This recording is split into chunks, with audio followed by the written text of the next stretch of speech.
অনেক সমাজে কোরবানিকে কতিপয় মানুষ সামাজিকতা, কেউ গরিব মানুষকে গোশত বিতরণের দিন হিসাবে আখ্যায়িত করে থাকেন। অনুগ্রহ করে কোরবানির মূল উদ্দেশ্য নিয়ে কিছু বলুন। খুবই প্রাসঙ্গিক একটা প্রশ্ন। আমাদের সমাজে বিশেষ করে কোরবানিকে ভালো নিয়ত করলে অনেকে মনে করে এটা হলো গোশত বিতরণ উৎসব।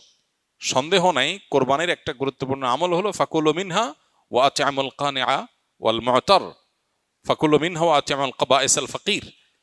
আমরা দরিদ্রদেরকে দান করব কোরবানি গোশত, এটা একটা আমল, সন্দেহ নাই। কিন্তু এটাকেই কোরবানির মূল উদ্দেশ্য বানিয়ে ফেলেছি আমরা আজকাল। কোরবানিতে যে ত্যাগের মহিমা আছে, আল্লাহর নির্দেশের সামনে নিজের ইচ্ছাকে কোরবানি করার শিক্ষা আছে, এর সূচনাতে যে শিক্ষা আছে ইব্রাহিম আলাইহিস সালাম থেকে নিয়ে এবং এখনো পর্যন্ত সেই যে শিক্ষাটা আছে সেটা অনেক সময় আমরা ভুলে যাই, যেটা আমাদের কোরবানির যে আসল উদ্দেশ্য সেটাকে ব্যাহত করে।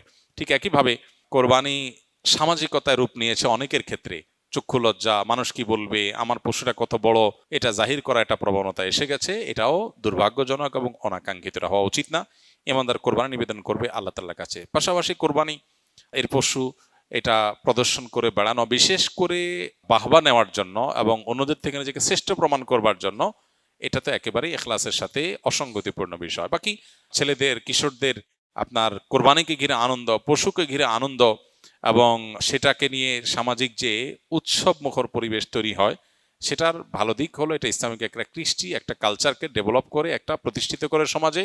এটার ব্যাপক প্রতিষ্ঠিতি এবং প্রচার, এটা ভালো দিক আছে এবং সেটা অবশ্যই গ্রহণযোগ্য হতে পারে একটা লেভেল পর্যন্ত। কিন্তু এটা যদি রিয়া বা লৌকিকতা পর্যন্ত, বিশেষ করে প্রদর্শন ইচ্ছার দিকে চলে যায়, তাহলে সেটা অবশ্যই অনুচিত কাজ হবে এবং সেখান থেকে আমাদেরকে ফিরে আসতে হবে।